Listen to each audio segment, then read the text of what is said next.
Muy buenas tardes. De una manera sinceramente muy emotiva, agradezco la invitación de Íñigo, la invitación de Ismael, que como ya dijo, hemos coincidido en algunos espacios, algunos tiempos, diálogos, proyectos. Más aún con tener aquí a Gustavo Bueno Sánchez, que de igual manera fue testigo, y más que testigo fue juez, de mi tesis doctoral en Salamanca, volverlo a ver, y ahora acá en México, aquí en León, Guanajuato. Ser testigo o estar aquí con ustedes en la apertura de la Facultad de Filosofía, y pues ver cómo se inicia un proyecto, ¿no? Al menos ser testigo.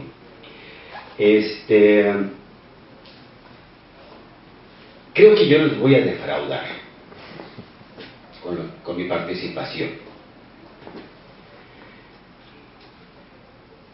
Una primera razón tiene que ver con el hecho de que hemos sido testigos en estos 3 días de la amplitud, de la criticidad, de la dialéctica de lo que es el sistema, el materialismo filosófico.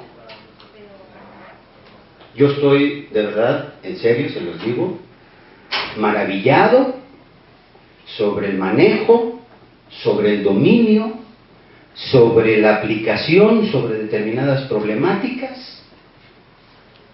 Estoy viendo un sistema consistente, estoy viendo una serie de conceptos que implican yo diría, desde mi perspectiva, alto grado de lenguaje técnico. No es cualquier lenguaje, es un lenguaje técnico.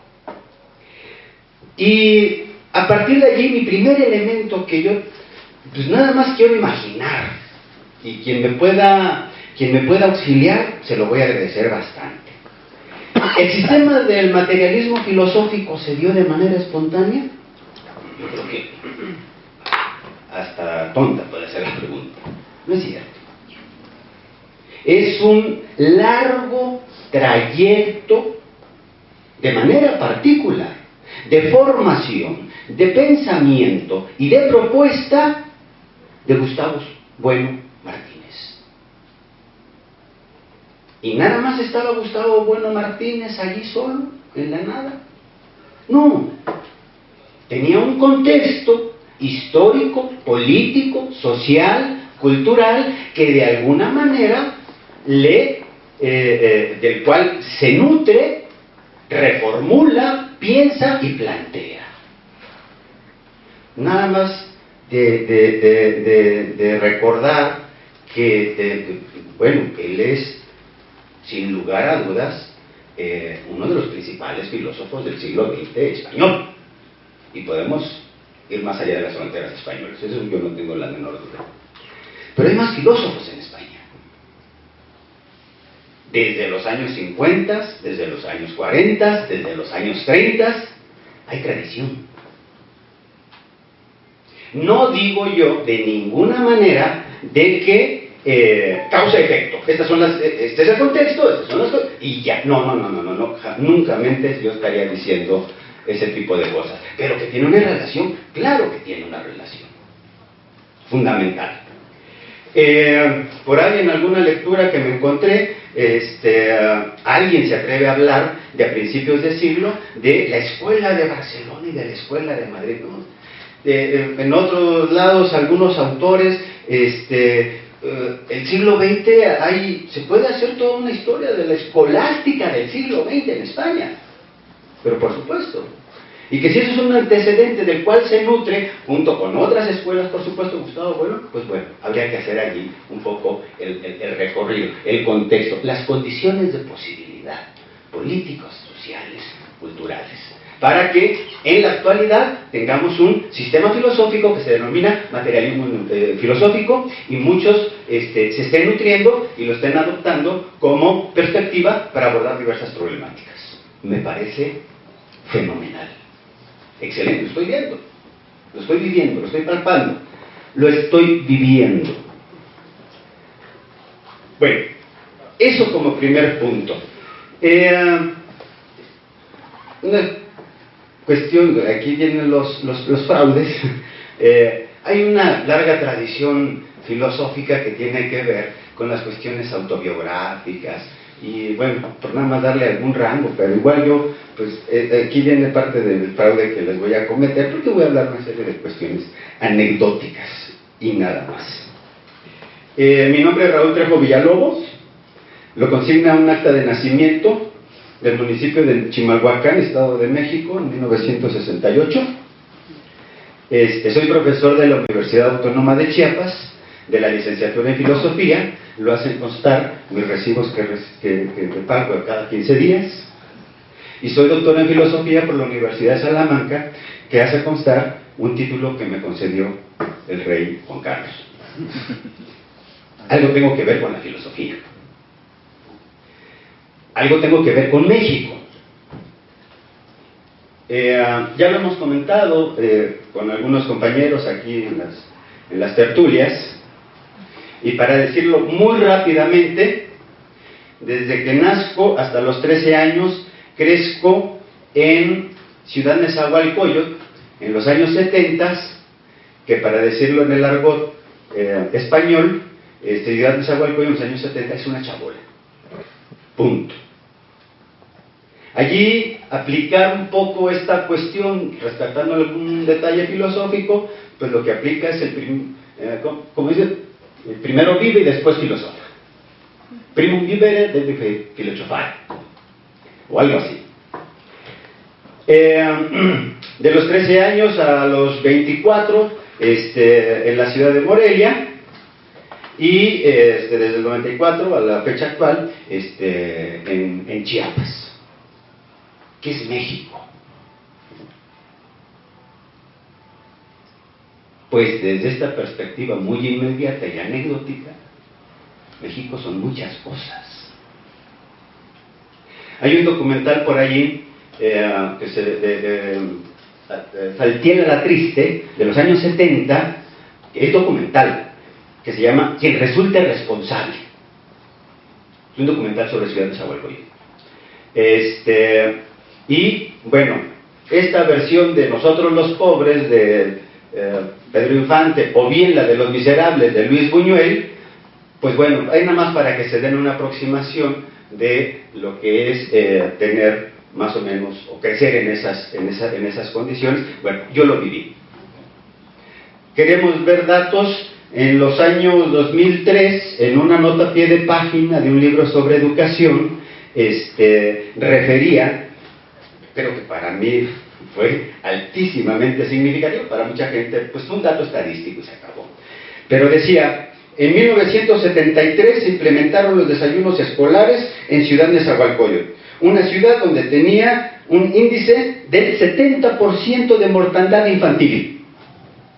Traduje: soy el sobreviviente. Punto. ¿Qué me pude yo haber preguntado sobre México en ese lapso? Nada. ¿Sobre filosofía? Nada. En el lapso, en el intermedio de Morelia, me toca, por ciertas condiciones, irme a trabajar a Estados Unidos como mojado. Luego vienen sociólogos y dicen que las condiciones de vida de los migrantes, y que esto y que el otro, inventos.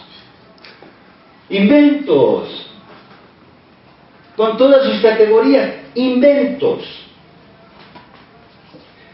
Desde mi muy particular punto de vista, lo que ellos planteaban en sus artículos académicos y lo que yo viví, ver la jauría humana por verme como migrante y de que me iba a cobrar, dista mucho, mucho.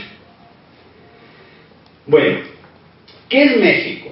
Y seguimos un poco con las cuestiones anecdóticas. ¿Cuál es la tradición? ¿Cuál es el contexto de la filosofía en México?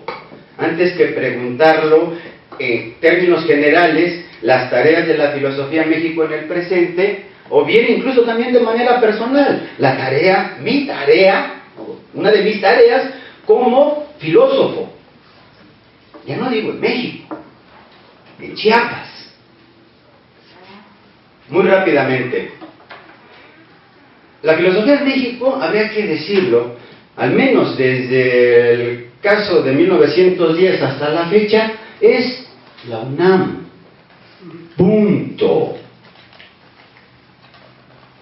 Desde ese entonces hasta la fecha ha ido creciendo.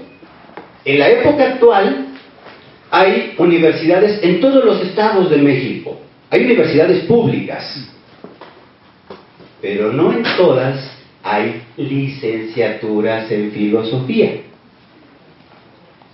Ejemplo: Oaxaca, Tabasco, la partecita que corresponde del sur de Veracruz, Chiapas, Campeche, Yucatán y Quintana Roo, que suma en kilómetros cuadrados más de la mitad de lo que es España, apenas tienen universidades desde los años 70. Y en ninguna de esas, hasta 2011, una licenciatura en filosofía. Que me costó, o que me tocó participar, e hice partícipe también en la apertura a Ismael. ¿Cuál es mi tarea como filósofo en toda esa región de México? Se lo planteé en un congreso en la Ciudad de México. Digo, oigan, están hablando de México. ¿De qué México hablan? Porque de acá para acá, licenciaturas de filosofía en las universidades públicas no hay. ¿De qué México hablan? La República de las Ideas se acaba en el Istmo de Tehuantepec. Sencillo. Y bueno, ¿cuál es mi tarea? Datos y igual anécdotas. Las prepas del Estado, que es el subsistema del sistema de bachillerato, tiene en promedio, bueno, estoy dando datos del 2010 y según me dijo gente de la SEP, no ha cambiado mucho a la época actual, no obstante que ya salieron 2 generaciones de la licenciatura que les acabo de hablar. Hay un promedio de 500 profesores de filosofía, de los cuales 10 o 15, quiero ser optimista, fueron egresados de licenciatura en filosofía. Otro dato, si tomamos en cuenta, ya no digo la península, sino nada más Oaxaca y Chiapas, estamos hablando de la buena parte de concentración de pobreza en México, están en esos estados. He estado escuchando la ideología del indigenismo, el concepto del indígena, y me parece muy bueno como parte de la reflexión y todas estas cosas, pero yo tengo indígenas de carne y hueso en mi salón, que medio hablan español. Esta biblioteca, luego lo que me tocó ver allá, nada más en la Pura Fez de Salamanca, bueno, la Pura Fez concentra toda la biblioteca de toda la universidad del estado de Chiapas, de toda la universidad. Condiciones favorables, materiales. No hay libros. Los indígenas, muchos de ellos, o como se les llame, hablaban númenes, no sé, no hablan mi idioma. Y los tengo aquí enfrente. no tienen libros, no tienen las habilidades mínimas para poderles exigir la rigurosidad conceptual y sistemática. ¿Cuál es mi tarea? De manera inmediata y personal. Otros datos. ¿Desde qué perspectiva implementar un programa? Pues bueno, la primera, básica y fundamental, pues es la historia de la filosofía, que corresponde desde Grecia hasta la época actual, y pues una parte a lo que corresponda en la historia, pues el caso de México, ¿no? Algunos autores. Pero también tengo otros problemas, como por ejemplo, de presión institucional, donde me dicen que si no tengo determinado número de alumnos, pues simple y sencillamente, pues ya no hay proyecto de licenciatura. Y hay que mantenerlos.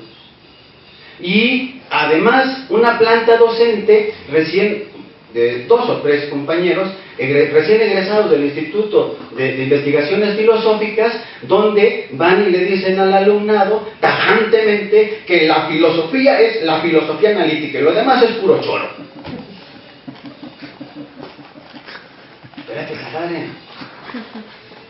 ¿Cuál es el espacio laboral a donde se va el chamaco? Que es una de las ideas o motivaciones principales por las cuales pudiera meterse a estudiar. Porque también tengo un porcentaje importante de que está allí en la facultad, pues porque mientras, pues, a ver, ¿no? ¿Cuál es mi tarea? Como filósofo o como profesor de filosofía, con eso que tengo de manera inmediata. Reitero y no dejo de valorar el altísimo grado de crítica, de tecnicismos y del sistema filosófico, del materialismo dialéctico o de cualquier otro, de la fenomenología, del trascendentalismo, de lo que sea, el alto que exige en la época cualquier filosofía.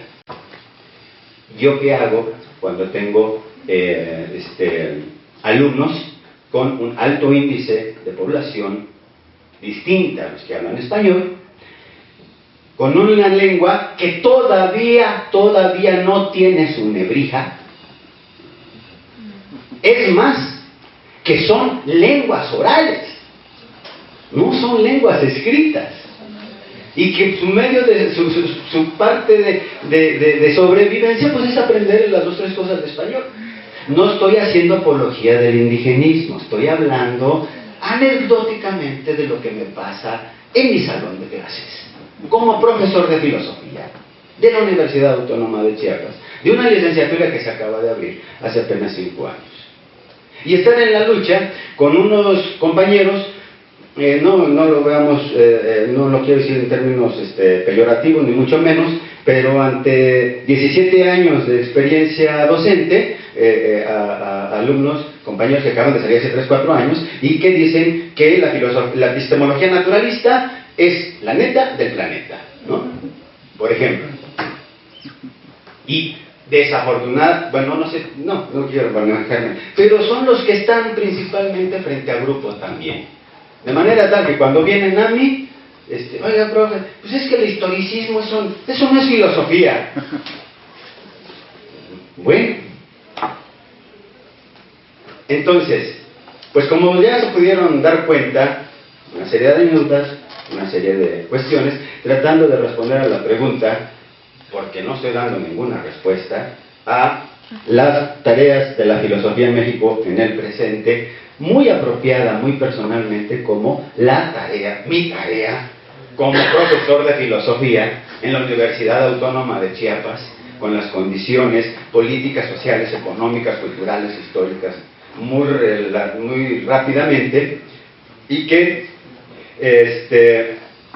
pues, para un posible mejor título, quizás innovador, pudiéramos llamarle a mi intervención algo así como Apuntes para un sentimiento trágico de la filosofía. Muchas gracias.